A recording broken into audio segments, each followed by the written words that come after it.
का वीडियो है class 10th का board exam plus all exam के लिए है, चाहे कोई भी स्टेट्स हो। ये जो चैप्टर है ये बहुत और कम्पिटिटिव एग्जाम में पूछा जाता है प्रतियोगी परीक्षाओं के लिए, तो ये वीडियो आपके लिए ज़रूरी है। अगर आप ये वीडियो देख लेते हैं तो आपको ये चैप्टर से कोई भी क्वेश्चन कोई भी एग्जाम में पूछे तो आपको कोई भी दिक्कत नहीं होगा। तो इस वीडियो को जरूर देखिए। अगर आपको इस वीडियो अच्छा लगे तो लाइक शेयर सब्सक्राइब जरूर करें और कमेंट जरूर कर दीजिएगा। तो आज हम जो पढ़ेंगे वो है यूरोप में राष्ट्रवाद का उदय। यूरोप में राष्ट्रवाद का उदय एकदम आपको एनसीईआरटी लेवल से समझाएंगे बेस्ट तरीके से। तो चलिए आज का वीडियो करते हैं स्टार्ट। तो यूरोप में राष्ट्रवाद का उदय चैप्टर है। तो चैप्टर पढ़ने से पहले हम जान लेते हैं राष्ट्रवाद क्या है। राष्ट्रवाद यानी राष्ट्रवाद क्या है। चलिए, राष्ट्रवाद है अपने राष्ट्र के प्रति प्रेम की भावना को राष्ट्रवाद कहते हैं। जैसे देखिए, अपने राष्ट्र के प्रति प्रेम यानी जो अपने राष्ट्र यानी कि अपने देश से प्रेम करता है उसे राष्ट्रवाद कहते हैं। जो नहीं करेगा उसे राष्ट्रवाद नहीं कहेंगे। यानी कि जो अपने राष्ट्र के प्रति प्रेम की भावना रखेगा या प्रेम की भावना को राष्ट्रवाद कहते हैं। समझ गए राष्ट्रवाद क्या है। चलिए उसके बाद समझते हैं राष्ट्र क्या है। राष्ट्रवाद तो समझ गए, उसके बाद राष्ट्र क्या है। तो राष्ट्र देखिए, अर्नेस्ट रेनर के अनुसार सामान्य भाषा नस्ल धर्म से बने क्षेत्र को राष्ट्र कहते हैं। ये तो आप समझ गए। एक अगला पॉइंट है, एक राष्ट्र लंबे प्रयासों त्याग और निष्ठा का चरम बिंदु होता है। ये समझिए, देखिए क्या कर रहा है। एक राष्ट्र लंबे यानी लंबे प्रयासों से त्यागों और निष्ठा का चरम बिंदु होता है। यहाँ ध्यान दें, लंबे प्रयास, हाँ लंबे प्रयास जरूर होता है, त्याग और निष्ठा का चरम बिंदु होता है। तो ये आप समझ गए होंगे। चलिए उसके बाद आगे हम बात करेंगे 18वीं सदी में कई देशों जैसे जर्मनी, इटली तथा स्विट्जरलैंड आदि उस रूप में नहीं थे जैसा कि आज हम इन्हें देखते हैं। ये छोटे छोटे राज्यों में विभाजित थे जिनका अपना एक स्वतंत्र शासक था। ये समझिए 18वीं सदी में कौन कौन से देश थे। आंसर क्वेश्चन आएगा एग्जाम में तो क्या आएगा, जर्मनी, इटली तथा स्विट्जरलैंड। यहाँ समझिए 18वीं सदी में कई देश जैसे जर्मनी, इटली, स्विट्जरलैंड आदि उस रूप में नहीं थे। पहले उस रूप में नहीं थे जैसे कि आज हम इन्हें देखते हैं छोटे छोटे राज्यों में विभाजित जिनका अपना एक स्वतंत्र शासक था। पहले जो है इटली और स्विट्जरलैंड जर्मनी का स्वतंत्र शासक था, लेकिन अब ऐसा नहीं है। 18वीं सदी में ये सब होता था, लेकिन अब ये नया है, लेकिन अब इसमें नहीं है। चलिए आगे चलते हैं। आगे हम बात करेंगे 1804 की नेपोलियन संहिता। अगर हम बात करें आपके एनसीईआरटी बुक से, तो एनसीईआरटी बुक से बहुत ही मज़ेदार क्वेश्चन है जो कि बोर्ड एग्जाम चाहे ऑल एग्जाम में ये क्वेश्चन जो है पूछा जाता है। तो आपको है ये ज़रूरी याद करना है। तो समझते हैं, एक्सप्लेनेशन करते हैं बेस्ट तरीके से ताकि आपको भी आ जाए, आपको भी आसानी तरीके से याद हो जाए। तो देखिए, चलिए इसका कलर चेंज कर लेते हैं।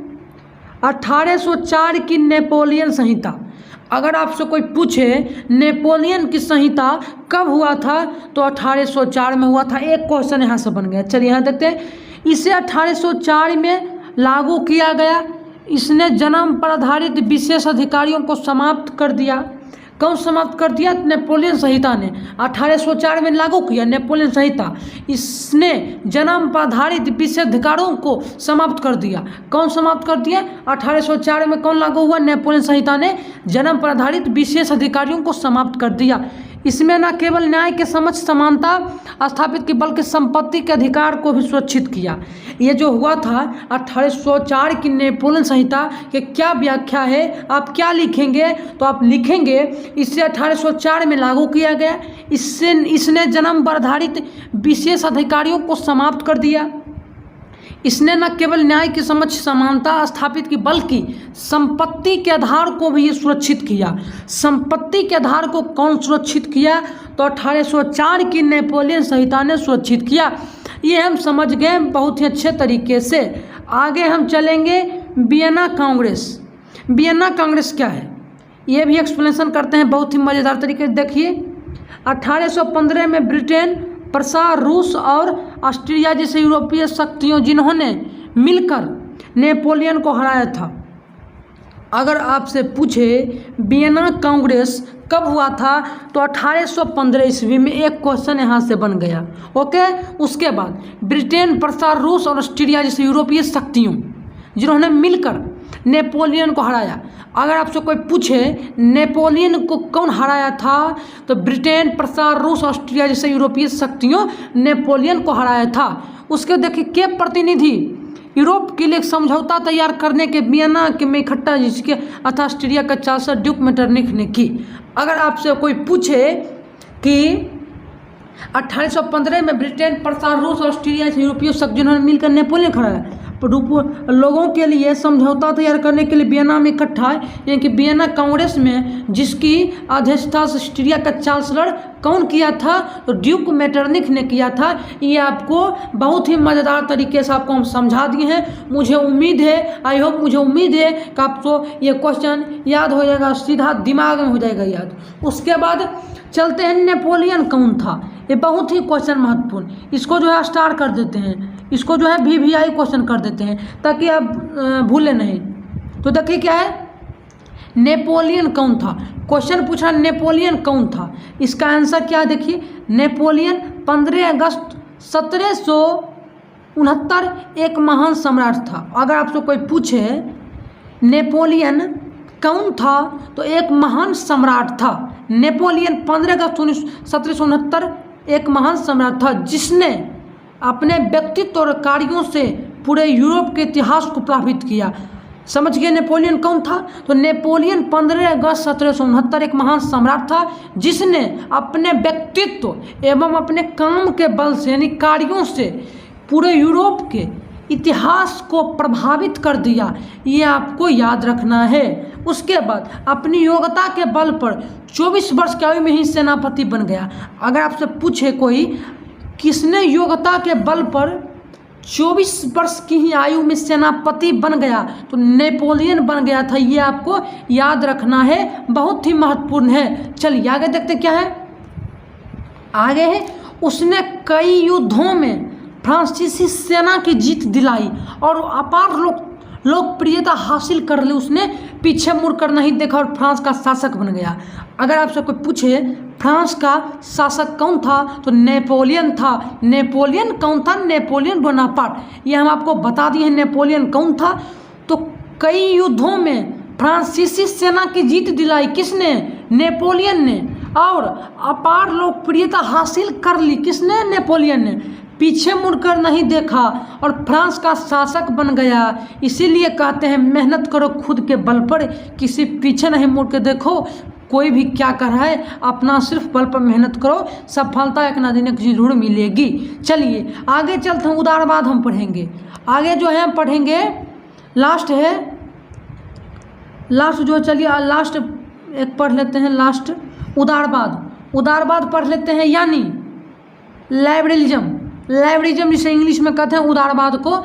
शब्द लातिनी भाषा के मूल शब्द लाइबर पर आधारित है जिसका अर्थ है स्वतंत्रता। नए मध्यम वर्ग के लिए उदारवाद का अभिप्राय व्यक्ति तथा आज़ादी एवं कानून के समझ समानता है। अगर आपसे कोई पूछे उदारवाद का मतलब क्या होता है, तो यानी लाइबरलिज्म शब्द लातिनी भाषा के मूल शब्द लाइबेरिया पर आधारित है। चलिए, जिसका अर्थ होता है स्वतंत्रता, अपने देश में स्वतंत्रता। नए मध्यम वर्ग के लिए उदारवाद का अभिप्राय तथा व्यक्ति के लिए आज़ादी, कानून के समझ समानता। ये आपको याद रखना है। चलिए दोस्तों आगे देखते हैं क्या है। आगे हम पढ़ेंगे रूढ़िवाद।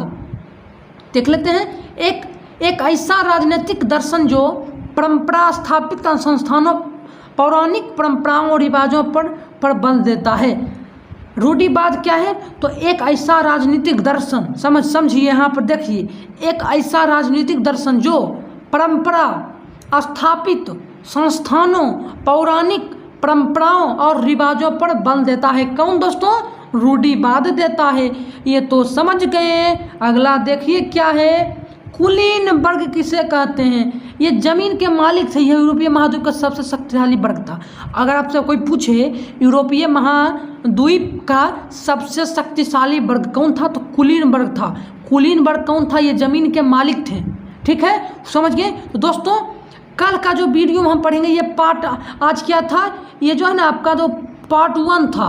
कल हम जो लेकर आएंगे ना पार्ट 2 आपके लिए लेकर आएंगे। तो पार्ट 2 हम क्या पढ़ेंगे, निरंकुशवाद, एक ऐसी भावना है, ये सब जनमत संग्रह, मतलब पार्ट 2 में ये सब पढ़ेंगे। तो दोस्तों आज का वीडियो ये जो है आपको कैसा लगा जरूर बताइएगा। फिर मिलेंगे नेक्स्ट वीडियो में, लेकिन ये सब जो है आपको बता ही याद कर लीजिएगा। जय हिंद, जय